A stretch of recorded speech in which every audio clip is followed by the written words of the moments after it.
Complete works of Swami Vivekananda. Raja Yoga. Chapter 3. Prana. Pranayama is not, as many think, something about breath. Breath indeed has very little to do with it, if anything. Breathing is only one of the many exercises through which we get to the real pranayama. Pranayama means the control of prana. According to the philosophers of India, the whole universe is composed of two materials, one of which they call akasha. It is the omnipresent, all-penetrating existence. Everything that has form, everything that is the result of combination, is evolved out of this akasha. It is the akasha that becomes the air, that becomes the liquids, that becomes the solids. It is the akasha that becomes the sun, the earth, the moon, the stars, the comets. It is the akasha that becomes the human body, the animal body, the plants, every form that we see, everything that can be sensed, everything that exists. It cannot be perceived. It is so subtle that it is beyond all ordinary perception. It can only be seen when it has become gross, has taken form. At the beginning of creation there is only this akasha. At the end of the cycle the solids, the liquids, and the gases all melt into the akasha again, and the next creation similarly proceeds out of this akasha. By what power is this akasha manufactured into this universe? By the power of prana. Just as akasha is the infinite, omnipresent material of this universe, so is this prana the infinite, omnipresent manifesting power of this universe. At the beginning and at the end of a cycle everything becomes akasha, and all the forces that are in the universe resolve back into the prana. In the next cycle, out of this prana is evolved everything that we call energy, everything that we call force.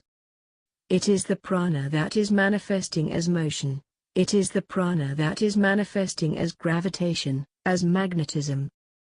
It is the prana that is manifesting as the actions of the body, as the nerve currents, as thought force. From thought down to the lowest force, everything is but the manifestation of prana. The sum total of all forces in the universe, mental or physical, when resolved back to their original state, is called prana. When there was neither ought nor naught, when darkness was covering darkness, what existed then? That akasha existed without motion. The physical motion of the prana was stopped, but it existed all the same. At the end of a cycle the energies now displayed in the universe quiet down and become potential. At the beginning of the next cycle they start up, strike upon the akasha, and out of the akasha evolve these various forms, and as the akasha changes, this prana changes also into all these manifestations of energy. The knowledge and control of this prana is really what is meant by pranayama. This opens to us the door to almost unlimited power. Suppose, for instance, a man understood the prana perfectly, and could control it, what power on earth would not be his? He would be able to move the sun and stars out of their places, to control everything in the universe, from the atoms to the biggest suns, because he would control the prana. This is the end and aim of pranayama. When the yogi becomes perfect, there will be nothing in nature not under his control. If he orders the gods or the souls of the departed to come, they will come at his bidding. All the forces of nature will obey him as slaves. When the ignorant see these powers of the yogi, they call them the miracles. One peculiarity of the Hindu mind is that it always inquires for the last possible generalization, leaving the details to be worked out afterwards. The question is raised in the Vedas, what is that, knowing which, we shall know everything? Thus, all books, and all philosophies that have been written, have been only to prove that by knowing which everything is known. If a man wants to know this universe bit by bit he must know every individual grain of sand, which means infinite time. He cannot know all of them. Then how can knowledge be? How is it possible for a man to be all-knowing through particulars? The yogis say that behind this particular manifestation there is a generalization. Behind all particular ideas stands a generalized, an abstract principle. Grasp it, and you have grasped everything. Just as this whole universe has been generalized in the Vedas into that one absolute existence, and he who has grasped that existence has grasped the whole universe, so all forces have been generalized into this prana, and he who has grasped the prana has grasped all the forces of the universe, mental or physical. He who has controlled the prana has controlled his own mind, and all the minds that exist. He who has controlled the prana has controlled his body, and all the bodies that exist, because the prana is the generalized manifestation of force. How to control the prana is the one idea of pranayama. All the trainings and exercises in this regard are for that one end. Each man must begin where he stands, must learn how to control the things that are nearest to him. This body is very near to us, nearer than anything in the external universe, and this mind is the nearest of all. The prana which is working this mind and body is the nearest to us of all the prana in this universe. This little wave of the prana which represents our own energies, mental and physical, is the nearest to us of all the waves of the infinite ocean of prana. If we can succeed in controlling that little wave, then alone we can hope to control the whole of prana. The yogi who has done this gains perfection. No longer is he under any power. He becomes almost almighty, almost all-knowing. We see sects in every country who have attempted this control of prana.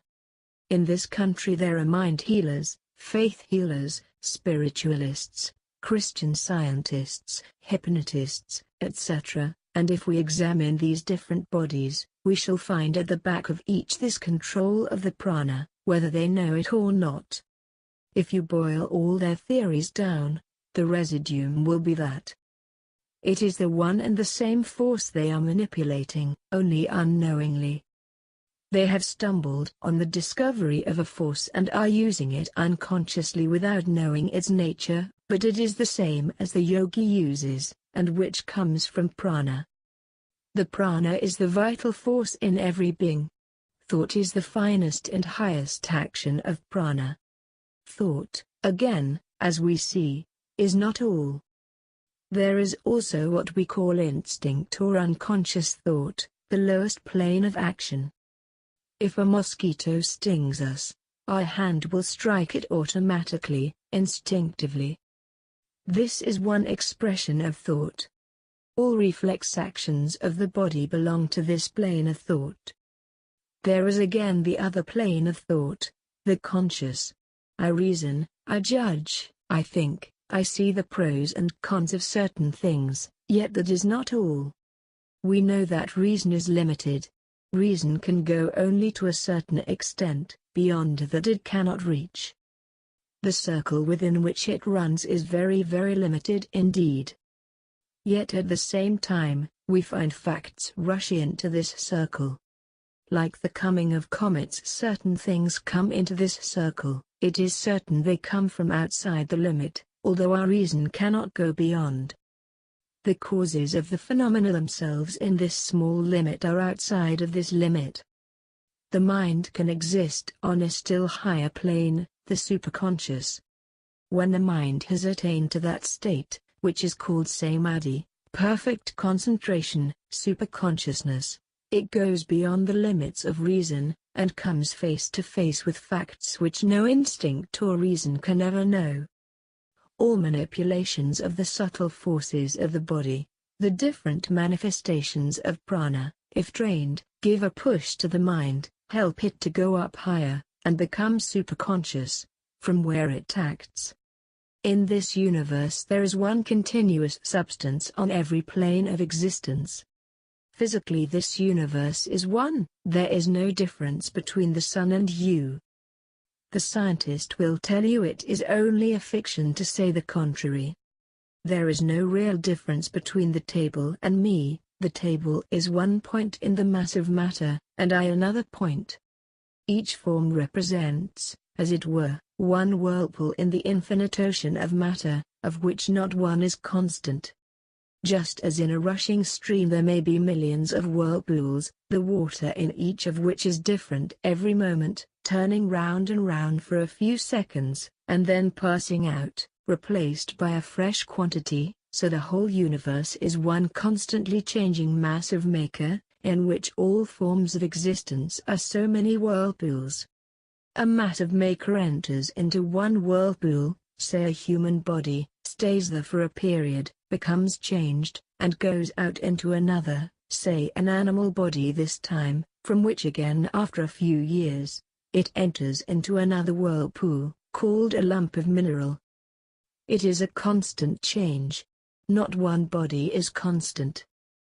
There is no such thing as my body, or your body, except in words. Of the one huge mass of matter, one point is called a moon, another a sun, another a man, another the earth, another a plant, another a mineral. Not one is constant, but everything is changing, matter eternally concreting and disintegrating. So it is with the mind. Matter is represented by the ether. When the action of prana is most subtle, this very ether, in the finer state of vibration, will represent the mind, and there it will be still one unbroken mass. If you can simply get to that subtle vibration, you will see and feel that the whole universe is composed of subtle vibrations. Sometimes certain drugs have the power to take us, while as yet in the senses, to that condition. Many of you may remember the celebrated experiment of Sir Humphrey Davy, when the laughing gas overpowered him, how, during the lecture, he remained motionless, stupefied, and after that, Lie said that the whole universe was made up of ideas. For the time being, as it were, the grosser vibrations had ceased, and only the subtle vibrations which he called ideas, were present to him. He could only see the subtle vibrations round him, everything had become thought, the whole universe was an ocean of thought, he and everyone else had become little thought whirlpools. Thus, even in the universe of thought we find unity, and at last, when we get to the self, we know that that self can only be one. Beyond the vibrations of matter in its gross and subtle aspects, beyond motion there is but one. Even in manifested motion there is only unity. These facts can no more be denied. Modern physics also has demonstrated that the sum total of the energies in the universe is the same throughout. It has also been proved that this sum total of energy exists in two forms. It becomes potential, toned down, and calmed, and next it comes out manifested as all these various forces. Again it goes back to the quiet state, and again it manifests. Thus it goes on evolving and evolving through eternity. The control of this prana, as before stated, is what is called pranayama. The most obvious manifestation of this prana in the human body is the motion of the lungs. If that stops, as a rule all the other manifestations of force in the body will immediately stop. But there are persons who can train themselves in such a manner that the body will live on, even when this motion has stopped.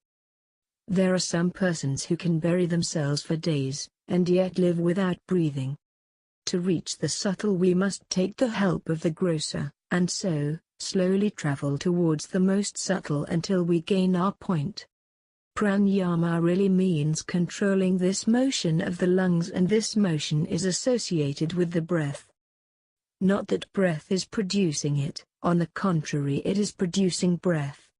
This motion draws in the air by pump action. The prana is moving the lungs, the movement of the lungs draws in the air.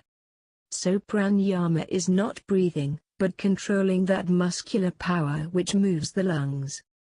That muscular power which goes out through the nerves to the muscles and from them to the lungs, making them move in a certain manner, is the prana, which we have to control in the practice of pranayama. When the prana has become controlled, then we shall immediately find that all the other actions of the prana in the body will slowly come under control. I myself have seen men who have controlled almost every muscle of the body, and why not? If I have control over certain muscles, why not over every muscle and nerve of the body? What impossibility is there? At present the control is lost, and the motion has become automatic. We cannot move our ears at will, but we know that animals can. We have not that power because we do not exercise it. This is what is called atavism. Again, we know that motion which has become latent can be brought back to manifestation. By hard work and practice, certain motions of the body which are most dormant can be brought back under perfect control. Reasoning thus, we find there is no impossibility, but, on the other hand, in every probability that each part of the body can be brought under perfect control. This the yogi does through pranayama. Perhaps some of you have read that in pranayama, when drawing in the breath, you must fill your whole body with prana. In the English translations, prana is given as breath, and you are inclined to ask how that is to be done. The fault is with the translator. Every part of the body can be filled with prana, this vital force, and when you are able to do that, you can control the whole body. All the sickness and misery felt in the body will be perfectly controlled. Not only so, you will be able to control another's body. Everything is infectious in this world, good or bad.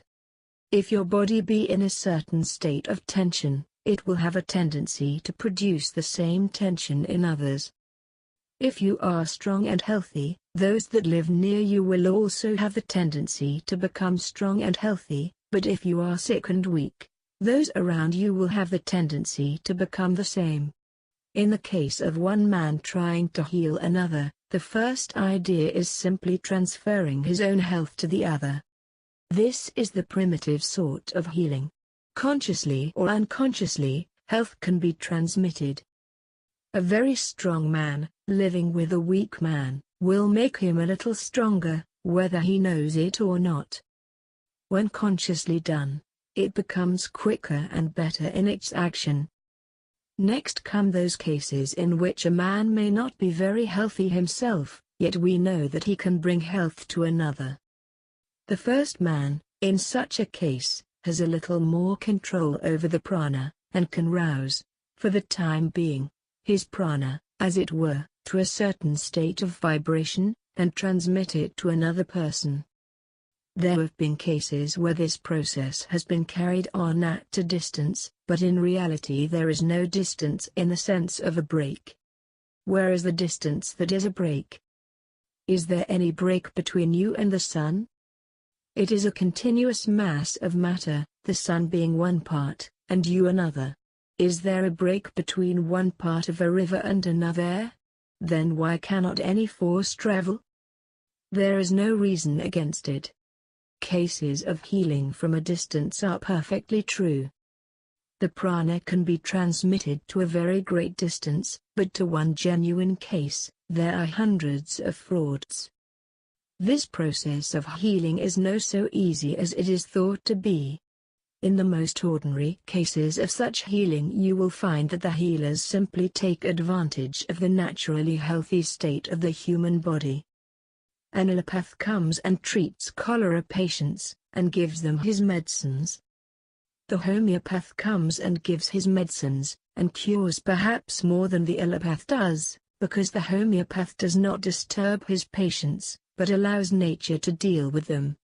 The faith healer cures more still, because he brings the strength of his mind to bear, and rouses, through faith, the dormant prana of the patient. There is a mistake constantly made by faith healers. They think that faith directly heals a man. But faith alone does not cover all the ground. There are diseases where the worst symptoms are that the patient never thinks that he has that disease. That tremendous faith of the patient is itself one symptom of the disease, and usually indicates that he will die quickly. In such cases the principle that faith cures does not apply. If it were faith alone that cured, these patients also would be cured. It is by the prana that real curing comes. The pure man, who has controlled the prana, has the power of bringing it into a certain state of vibration, which can be conveyed to others, arousing in them a similar vibration. You see that in everyday actions. I am talking to you. What am I trying to do? I am, so to say, bringing my mind to a certain state of vibration, and the more I succeed in bringing it to that state, the more you will be affected by what I say. All of you know that the day I am more enthusiastic, the more you enjoy the lecture, and when I am less enthusiastic, you feel lack of interest. The gigantic will powers of the world movers, can bring their prana into a high state of vibration, and it is so great and powerful that it catches others in a moment, and thousands are drawn towards them, and half the world think as they do. Great prophets of the world had the most wonderful control of the prana, which gave them tremendous will power. They had brought their prana to the highest state of motion, and this is what gave them power to sway the world. All manifestations of power arise from this control. Men may not know the secret, but this is the one explanation. Sometimes in your own body the supply of prana gravitates more or less to one part, the balance is disturbed, and when the balance of prana is disturbed, what we call disease is produced. To take away the superfluous prana, or to supply the prana that is wanting, will be curing the disease. That again is pranayama, to learn when there is more or less prana in one part of the body than there should be. The feelings will become so subtle that the mind will feel that there is less prana in the toe or the finger than there should be, and will possess the power to supply it. These are among the various functions of pranayama. They have to be learned slowly and gradually, and as you see, the whole scope of Raja Yoga is really to teach the control and direction in different planes of the prana. When a man has concentrated his energies, he masters the prana that is in his body. When a man is meditating, he is also concentrating the prana. In an ocean there are huge waves, like mountains, then smaller waves, and still smaller, down to little bubbles, but back of all these is the infinite ocean. The bubble is connected with the infinite ocean at one end, and the huge wave at the other end. So, one may be a gigantic man, and another a little bubble, but each is connected with that infinite ocean of energy, which is the common birthright of every animal that exists. Wherever there is life, the storehouse of infinite energy is behind it. Starting as some fungus, some very minute, microscopic bubble, and all the time drawing from that infinite storehouse of energy, a form is changed slowly and steadily until in course of time it becomes a plant, then an animal, then man, ultimately God. This is attained throughout millions of eons, but what is time? An increase of speed, an increase of struggle, is able to bridge the gulf of time. That which naturally takes a long time to accomplish can be shortened by the intensity of the action, says the yogi. A man may go on slowly drawing in this energy from the infinite mass that exists in the universe, and, perhaps, he will require 100,000 years to become a deva, and then, perhaps, 500,000 years to become still higher, and, perhaps, 5 millions of years to become perfect. Given rapid growth, the time will be lessened. Why is it not possible, with sufficient effort, to reach this very perfection in 6 months or 6 years? There is no limit. Reason shows that. If an engine, with a certain amount of coal, runs 2 miles an hour, it will run the distance in less time with a greater supply of coal. Similarly, why shall not the soul, by intensifying its action, attain perfection in this very life? All beings will at last attain to that goal, we know. but who cares to wait all these millions of eons? Why not reach it immediately, in this body even, in this human form? Why shall I not get that infinite knowledge, infinite power, now? The ideal of the yogi, the whole science of yoga, is directed to the end of teaching men how, by intensifying the power of assimilation, to shorten the time for reaching perfection, instead of slowly advancing from point to point and waiting until the whole human race has become perfect. All the great prophets, saints, and seers of the world, what did they do? In one span of life they lived the whole life of humanity, traversed the whole length of time that it takes ordinary humanity to come to perfection. In one life they perfect themselves, they have no thought for anything else, never live a moment for any other idea, and thus the way is shortened for them. This is what is meant by concentration, intensifying the power of assimilation, thus shortening the time. Raja Yoga is the science which teaches us how to gain the power of concentration. What has Pranayama to do with spiritualism? Spiritualism is also a manifestation of Pranayama. If it be true that the departed spirits exist, only we cannot see them, it is quite probable that there may be hundreds and millions of them about us we can neither see, feel, nor touch. We may be continually passing and repassing through their bodies, and they do not see or feel us. It is a circle within a circle, universe within universe. We have 5 senses, and we represent prana in a certain state of vibration. All beings in the same state of vibration will see one another, but if there are beings who represent prana in a higher state of vibration, they will not be seen. We may increase the intensity of a light until we cannot see it at all, but there may be beings with eyes so powerful that they can see such light.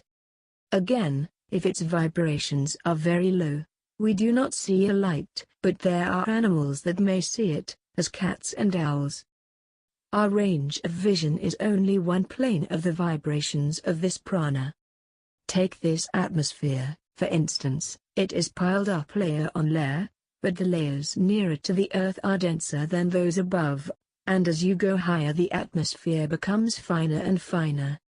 Or take the case of the ocean, as you go deeper and deeper the pressure of the water increases, and animals which live at the bottom of the sea can never come up, or they will be broken into pieces.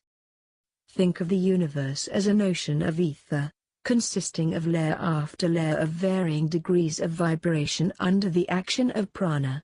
Away from the center the vibrations are less, nearer to it they become quicker and quicker, one order of vibration makes one plane. Then suppose these ranges of vibrations are cut into planes, so many millions of miles one set of vibration, and then so many millions of miles another still higher set of vibration, and so on. It is, therefore, probable that those who live on the plane of a certain state of vibration will have the power of recognizing one another, but will not recognize those above them. Yet, just as by the telescope and the microscope we can increase the scope of our vision, similarly we can by yoga bring ourselves to the state of vibration of another plane, and thus enable ourselves to see what is going on there. Suppose this room is full of beings whom we do not see. They represent prana in a certain state of vibration while we represent another. Suppose they represent a quick one, and we the opposite. Prana is the material of which they are composed, as well as we. All are parts of the same ocean of prana, they differ only in their rate of vibration. If I can bring myself to the quick vibration, this plane will immediately change for me. I shall not see you anymore, you vanish and they appear. Some of you, perhaps, know this to be true. All this bringing of the mind into a higher state of vibration is included in one word in yoga, samadhi. All these states of higher vibration, superconscious vibrations of the mind, are grouped in that one word, samadhi, and the lower states of samadhi give us visions of these beings.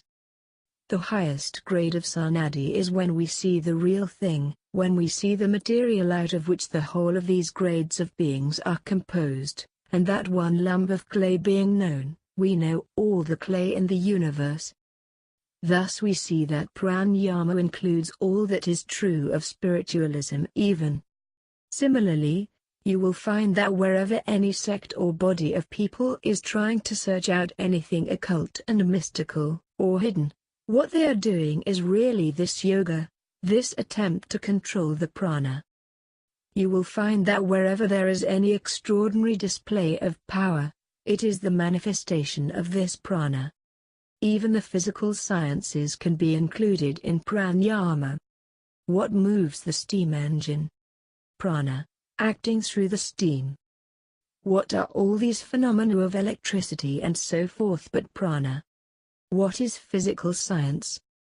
The science of pranayama, by external means. Prana, manifesting itself as mental power, can only be controlled by mental means. That part of pranayama which attempts to control the manifestations of the prana as mental force by mental means is called Raja Yoga.